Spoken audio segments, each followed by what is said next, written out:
జంగారెడ్డిగూడెంలో Chintalapudi market యార్డుకు సంబంధించిన market committee ప్రాంతం అభివృద్ధికి ఆమడ దూరంలో దర్శనమిస్తోంది. జంగారెడ్డిగూడెం మార్కెట్ యార్డ్ నందు నిమ్మకాయలు, పసువులు, అరటి గెలలు, జీడిపిక్కలు, ఎండు మిరపకాయలు మార్కెట్ జరుగుతోంది. కొన్ని ఎరువులు గోడౌన్ కు, ఎఫ్సిఐ బియ్యం కు వినియోగిస్తున్నారు. కానీ మార్కెట్ యార్డ్ గార్డెన్ నిర్వీర్యం అయిందనే విమర్శలు సర్వత్రా వినబడుతున్నాయి. అప్పట్లో ఏర్పడిన కమిటీలు గార్డెన్ కు నిధులు కేటాయించారు.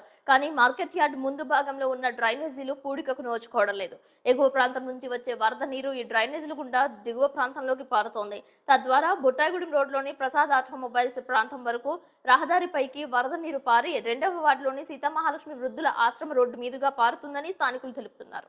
విశాలమైన మార్కెట్ యార్డ్ మైదానంలో బుట్టాయిగూడెం రహదారి వెంబడి షాపింగ్ కాంప్లెక్స్ నిర్మాణం చేస్తే అటు ప్రభుత్వానికి ఆదాయంతో పాటు ఇటు మార్కెట్ యార్డ్ వృద్ధికి దోహదపడుతుందని రైతులు భావిస్తున్నారు.